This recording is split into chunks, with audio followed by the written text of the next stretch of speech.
Good evening and welcome to EconVersations. I'm Dan Sutter, the host with the Johnson Center here at Troy University. Our guest tonight on EconVersations is a distinguished economist. His name is Dr. Ben Powell. He's from Texas Tech University. He's the director of the Free Market Institute at Texas Tech and an old friend of many of us here at the Johnson Center. Dr. Powell has been a very prolific economist over his approximately 10 years in the profession. He's written over 50 articles and in book chapters, and he's edited several different books. Let's see, we can have a slide here to show a little bit of his activities. And welcome, Dr. Powell. All right. Well, thank you, Dr. Sutter. It's good to be with you here today. Ben is also a research associate with the Independent Institute out in California. He's written a couple of previous books with the Independent Institute on economic development, a book called Making Poor Nations Rich, and then also on the housing crisis. But tonight, Dr. Powell, Ben is here to talk about... Yeah, it would be too weird to call each other doctor this whole time. I guess so. And talk about a new book that he has forthcoming with Cambridge University Press on sweatshops. And it's Sweatshops, Improving Lives and Economic Growth. And it's a topic that he's done a lot of research on over the years.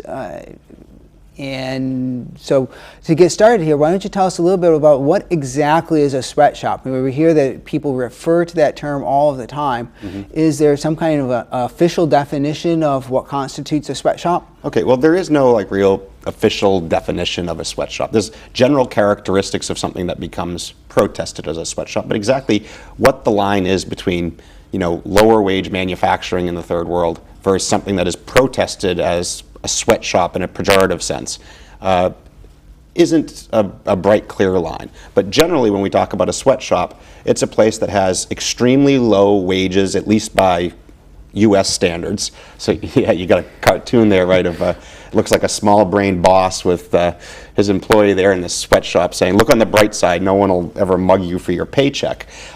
This is the kind of notion that the sweatshop workers are paid very little. Of course, the comparison that's being made, though, is to wages in the United States, mm-hmm. So they're paid very little by that. The other characteristics that would go into this is generally like long hours, sometimes unpredictable hours, poor working conditions generally, so that could mean health and safety risks, so it could be like long-term health of particles in the air that'll cause later complications, or it could be safety on the spot of getting hurt in the machines. Sometimes it might be complaints of they don't even get bathroom breaks, or their lunch break is very short. These are just generally like unpleasant working conditions. Mm-hmm. Taken as a basket, these are the type of things you find at sweatshops. Sometimes child labor included among these. But exactly where the dividing line is a bit blurry. In my own research, what I've decided of how I deal with it is I'm willing to consider anything a sweatshop that people protest as a sweatshop. So it's not me as an economist defining, well, this is the objective standard, because then it's kind of like, well, you pick the line, maybe you pick the line a certain way. Right. My line is just, if protesters in the United States or other developed countries have said, that's a bad sweatshop, and I say, okay, well, let's look at that then and see the economics behind it.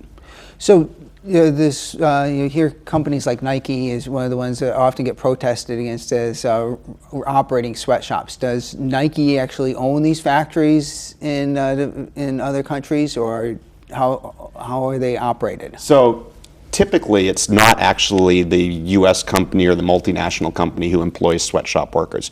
Usually, but not all the time, but usually what the situation is that there's a domestic subcontractor in a poorer country who works on contract to produce X number of garments for a particular production line in the United States. And that sometimes these U.S. producers then switch between which subcontractors they're going to use. But it's usually the case that it's not actually owned by the multinational, it's subcontracted from them. Okay. Now, people protest these sweatshops for a number of conditions, one of which you mentioned some of the health and safety conditions, but also the level of pay. Mm-hmm. They argue that people in these sweatshops are not getting paid a reasonable level to be able to support themselves, and that conversely also then the companies like, for instance, Nike might be making excessive profits on the backs of sweatshop labor. Are these claims true? There's lots of bizarre claims that are made out there. People have probably seen like a graphic where they're like, look, it costs $4 in labor to make a Nike shoe that sells for $100, and there's like implicitly they're saying Nike's making $96 on this. But of course, Nike pays Michael Jordan and Tiger Woods and all sorts of other people to create brand value in people's minds that actually comes off that. So these companies are usually not making, at least after you adjust for risk where sometimes these investments go bad, quote, excessive or abnormal profits off of this. But the point on wages more is that wages in sweatshops are determined much like wages in the United States. It's bidding between employers. So in most cases, it's not just that Nike is the only game in town. There's multiple subcontractors who can hire factory workers. The most they're willing to pay a worker is how much revenue they create for their firm. So if they can create $2 an hour of value, the max an employer will pay them is $2 an hour. Of course, the employer would like to pay them zero and get $2 an hour in profit, but of course, the existence of other firms who could hire them doesn't allow them to pay zero. So your lower bound is whatever the next best alternative for that worker is. If it's not Nike for, $1.50, it's Reebok at $1.40. So that limits how much Nike can go down on their wages for them. And that what we find when we look across countries, generally the variation in wages across countries, about 85% of it is explained by differences in worker productivity, how much value they can create per hour. So it's really that upper bound, getting these workers to be more productive. Well, here we have a slide to sort of indicate the level of wages in some of these countries. And I guess it'll also show some of the countries across the world where the sweatshops are common. Yeah, so all of these countries that are listed up here are all places where sweatshops have been reported in U.S. news sources. And it's looking here, and it's, while we quote wages, and $2 an hour seems really low by U.S. standards, or even worse, 20 cents an hour or something like that. The relevant comparison is, how do these compare to the other jobs in the economies where these workers live? And what you see in these countries, Bangladesh is an extreme example, and I guess one we'll probably talk about later, but almost 85% of the population lives on less than $2 a day. Right. And more than 50% on less than $1 a day. So when we see sweatshop workers in Bangladesh, often what they're making sounds really low by U.S. standards.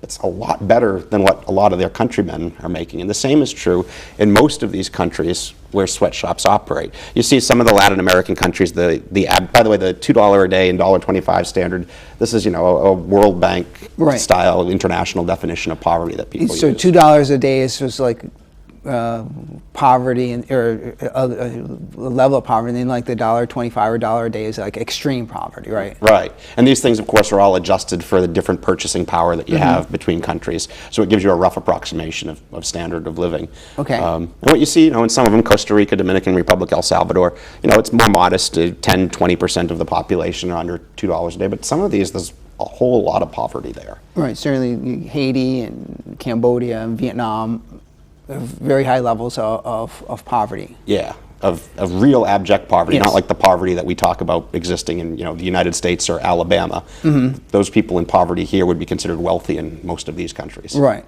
And so what you've done is looked at the actual wages. In your research, you've gone ahead and looked at some of the wages that are being paid in these sweatshops. For comparison purposes. So what we did is actually, for each country, we looked at every instance we could find reported in the press of a sweatshop there and what they said the wages were, and made the same purchasing power conversion that we just did on the last slide, and then averaged it out and saying the average protested sweatshop, how much do you make per day in these countries? And so like Bangladesh, you might hear, oh, it's horrible, the workers only average a little over $2 a day working in a sweatshop. Well, remember that 50% of it was like 80% of the population in Bangladesh lives on less than $2 a day. Right. So these are like the wealthy 20% of workers in Bangladesh, and we're protesting that here in the United States. So these, in Bangladesh, some of these jobs are good jobs. Yeah, these are the average coveted person jobs. would be saying, that's a job I'd like to go try to get. Yeah, I think it's around 4 million garment worker employees in Bangladesh, and these are jobs that people want to get into. And in some of these other countries, remember where the poverty was lower there, Costa Rica, Dominican Republic, El Salvador, now you're looking at 10, 11, and one of them almost $18 per day that they're making in these sweatshops. There's like a famous case from the mid-90s where a guy, Charlie Kiernan, the National Committee of Labor, brought a girl on a television show like this to confront Kathy Lee Gifford and said, you're exploiting this worker. You're only paying her, I think it was 30 cents an hour or something like that for her work in Bangladesh, in the Honda and Sweatshop that she's from. Wendy Diaz was the girl's name. And Kathy Lee exploded into tears on the show. That would be some drama for your show here. Get crying in the show. Anyway, she exploded into tears and apologized. But when you actually looked at it, she was making more than $2 a day, more than $1 a day. A huge chunk of that population wasn't. And it turns out, actually, she was earning about 30% higher than the average national income in her country, and she was only 15 years old. It shouldn't be that girl that we're crying for. It should be the number of people that are trapped in real poverty that is even worse in that country. And that's basically what we find as we look across all of these examples, really.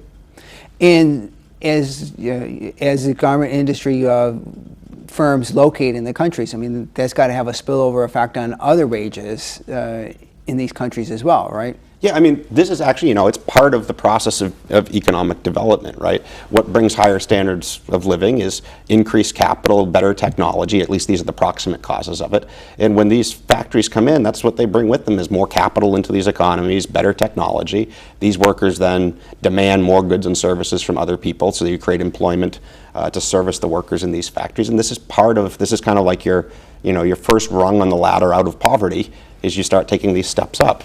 And that's exactly what these factory jobs are doing.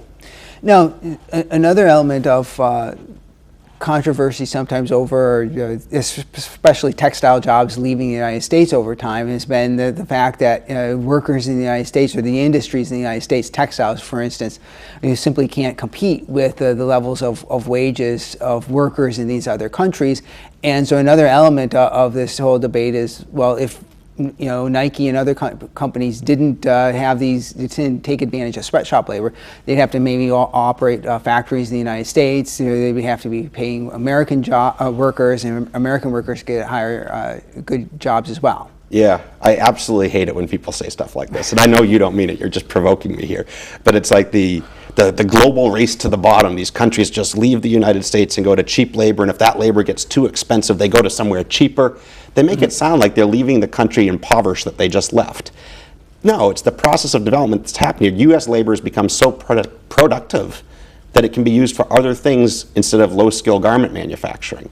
So as a result, to bid that labor away from the other things it could be doing in the U.S., you have to pay higher and higher wages. That means we should be using these workers for the other things if we can get workers in other economies who don't have as good alternatives where they could create as much value to do the low-skill stuff for us. So it's basically, think of actually the migration of textiles in the United States.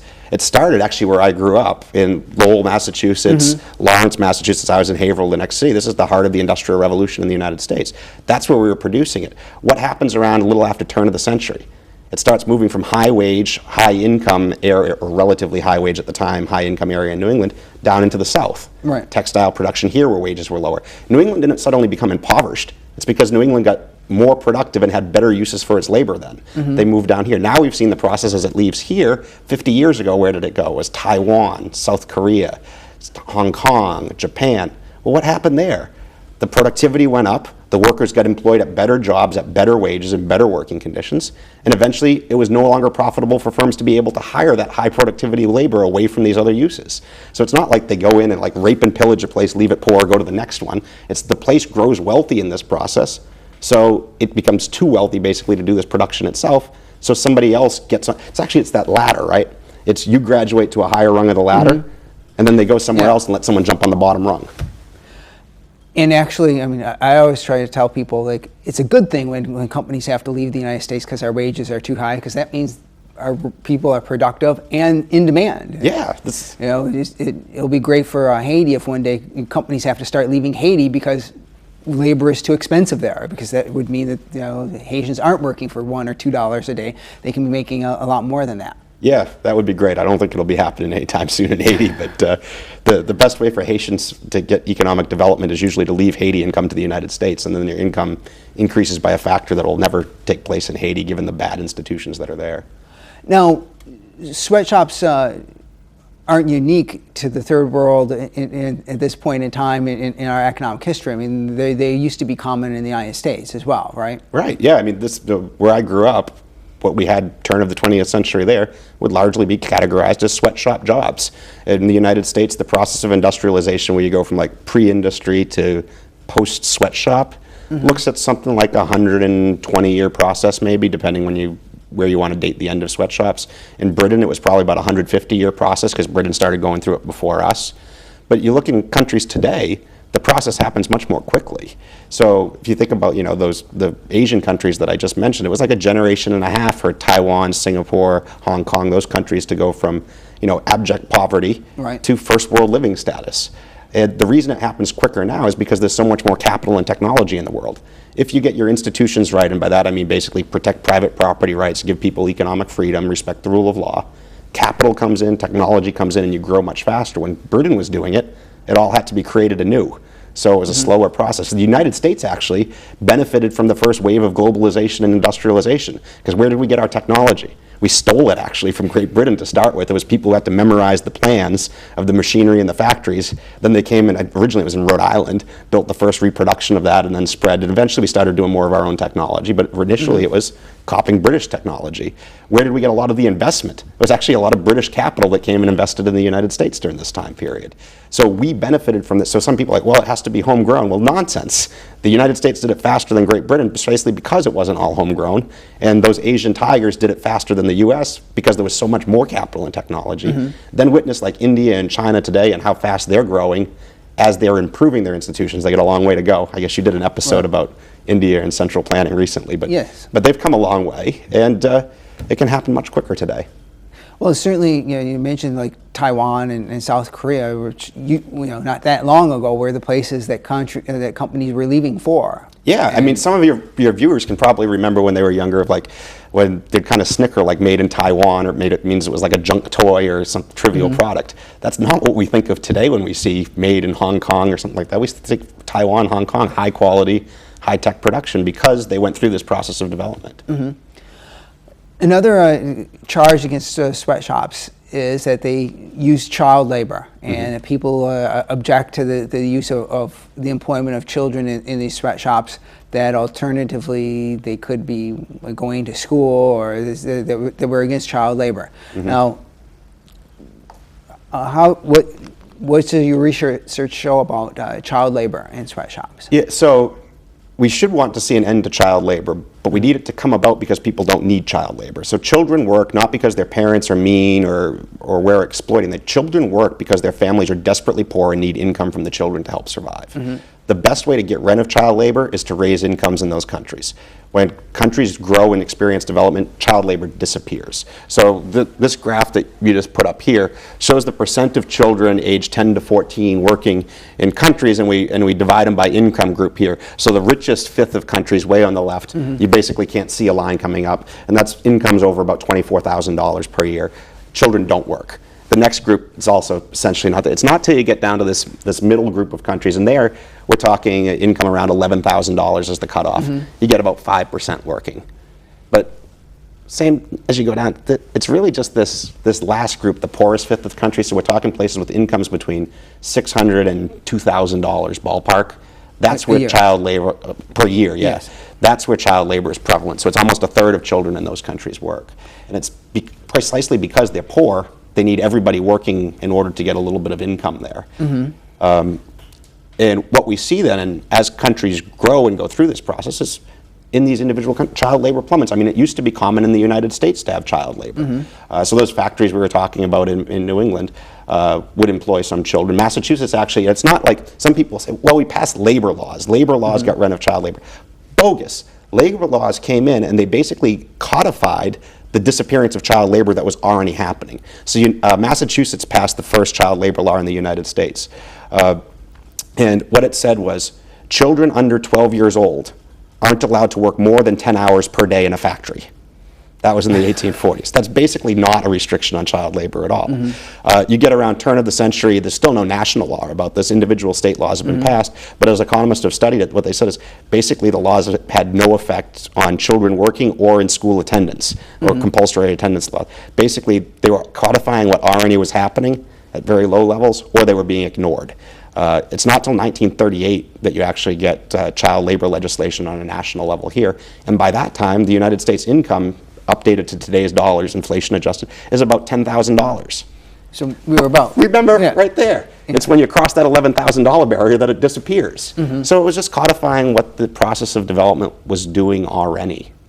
And so how does how exactly does this child labor go away? I mean, parents are interested in trying to actually send their children to school, and once they're able to earn enough money themselves, they're able to then afford to take their children out of factories and make sure they get educated instead, or? Yeah, that's basically the process. But mind you, by the way, not all the children working don't go to school. Actually, most of the children working in the world also attend school.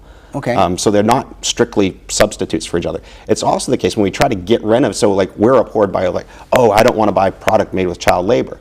Well, most children don't work making export products for the United States. In these countries where sweatshops are, it's a tiny fraction of child employment that's in manufacturing. The vast majority of child employment is in agriculture. In agriculture, they don't build the same skills that leads to higher incomes in the future. They actually have a higher rate of workplace injury in agriculture. The other alternative, the second most common, is domestic services, so like household chores of cleaning, cooking, that type of stuff. Again, not a place where you're building a lot of human capital and skills for the future. And what we find is if you get rid of child jobs in export manufacturing, they don't just go to school all of a sudden and act like the kids in the United States. They go to a less remunerative field of employment because their families still need the money.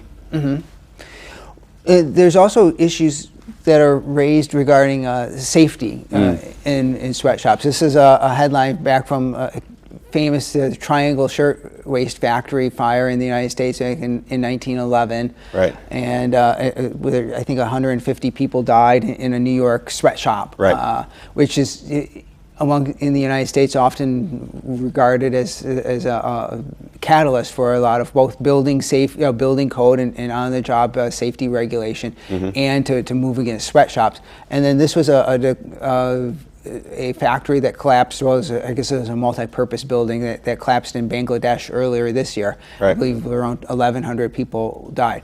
And so there are safety concerns that these sweatshops simply don't have the kind of the kind of safety features that we do in the United States. And so therefore, we almost perhaps we as American consumers have blood on our hands if we're supporting the sweatshops where we don't have the same kind of safety as in the United States or Europe. Yeah, so no, you don't have blood on your hands, so take a step back for a sec. Okay. But as tragic as this is, this doesn't mean that overall the sweatshop industry for Bangladesh is bad. So 1,100 people dying there, of course, is tragic, but roughly 4 million are employed in Bangladesh, bettering their lives in factories. So it's a risk that's taken, and what we find is when people are poorer, they're more willing to bear more risk. So if you think about your own wages or whatever, you get some of it in the form of money compensation and some in the form of the quality of your job, the safety at your job, the comfort of it, which is at a very high level in the United States. But it's because our total package of compensation is so high. If you're desperately poor, now a business is largely indifferent. Let's say I'm going to pay you $2 an hour. A business doesn't care whether they pay you $2 an hour in cash or $1.50 in cash and invest 50 cents per hour and increase safety for you. To them, it's a cost is a cost is a cost. I mean, to some extent, they actually would be biased towards a little bit of safety because they don't want you to chop your fingers off every few minutes and they don't want their factory to fall down. Right. So it's not like the owner intended for this factory to fall down. He certainly came out worse as a result of it as well. But that means if the employer is largely indifferent, what drives that mix of compensation constrained by what the total amount's going to be is the preferences of the employee. So think about this. Put in the context of these workers, if you're desperately poor and trying to feed and clothe your family, remember Bangladesh was the poorest country you saw up there too. You want the vast majority of your compensation in money so that you can feed, clothe, shelter your family. As your income goes up, your productivity goes up, you want to invest more in safety. Now, obviously, the workers who died in there after the fact wish their compensation package had been different and they had greater safety, but would be mistaken to take from that we should therefore mandate higher safety in all the Bangladesh factories because ex ante, ahead of the time, the workers would prefer more of their compensation in money and they take the risk that they might be in one of these tragic situations. And the building code stuff is not unlike, you brought up the Triangle Shirtwaist Factory fire. We did not have the same type of safety standards in factories in the United States when we were at the level of development in Bangladesh. Much like the child labor legislation, most of it comes in the progressive era when we're already translating out of that level of risk in the factories. And when it goes in advance of it, much like in Bangladesh has factory regulations that are largely unenforced and ignored. The Triangle Shirtwaist factory fire is the same thing. There were standards there too that were ignored, and when increased standards were put in after the fact, they were largely ignored. It's not till you actually transition past that stage of development where employers already have to do it that we put in more comprehensive safety standards. I mean, think about like the real safety standards, the national ones in the United States now, it's like OSHA. That doesn't come till 1970. The United States in 1970 is many multiples richer than what these sweatshop countries are today. It doesn't mean these laws are necessarily a good thing when we get them. It just means as long as they're codifying what the market's development process is already doing, we don't get big negative effects. But if we tried to put the United States laws today on the United States of 1870, would still look like the United States of probably 50, of being a poor place where people die much younger. And we don't have the ability to do a television show like this. Right. Well, and as you mentioned, a lot of these children were working in agriculture before that, and agriculture certainly is not a low risk endeavor either. As you know, if you have friends who grew up on farms, many of them are missing fingers or have suffered injuries in farm accidents as well. So it's not like they were living in complete safety until it went into starting to work in some of these sweatshops. Yeah, some people forget that the history of the world is one of poverty, disease, early death. So they've had this picture until these factories came that they were living some idyllic life in agriculture in the forest. No, they were desperately poor. There's a reason why when the factories come, people flock to them. It's because it's the first step out of getting out of that poverty that is still unfortunately prevalent in so much of the world and used to cover the entire world. Now, you've visited a few sweatshops during the years in which you've been working on researching sweatshops as well. So, I mean, what do you find when you visit a sweatshop? Actually, some of the ones I've visited, I've been surprised at actually how good they are. Because notice nowhere in our conversation have I denied any of the bad conditions that are in sweatshops. I say they're there, but unfortunately, when you try to mandate better conditions, you end up making things worse by throwing them into worse alternatives. But what I've found, I've actually interviewed and surveyed sweatshop workers more recently in Guatemala, and we asked them actually about this working condition stuff. And if you just actually, I can ask you, Dan, you work here at Troy. Would you like higher pay, Dan? Sure. Yeah. Would you like a nicer office? I have a pretty nice office, but it could be nicer. Right. You always say it. The National Labor Committee would go in, they ask these workers, wouldn't you like higher pay? Isn't this pay too low? Yes. Just like but they don't ask the constrained question of, would you give up some of your pay for better health and safety conditions, other things. So what I did is I went and I surveyed the workers there, asking them, would you be willing to give up pay, and if so, how much, for mandatory health insurance to be given to you, paid vacation time, safer working environment, healthier working environment, basically all these characteristics. Well, get overwhelmingly, no. Basically, I think it was paid vacation was the highest thing that they wanted, and even there, 82% of them said no, they wouldn't give up a penny of wages for it. Basically, the mix of compensation largely reflects their preferences, constrained by the total amount that they're going to get paid in compensation. Well, thank you very much, Ben. It's been an enjoyable discussion. I wish we had another half hour or so to talk about this further, but we've come to the end of our time. I want to thank you all for viewing EconVersations this evening. We'll be back next week with another episode. Thank you.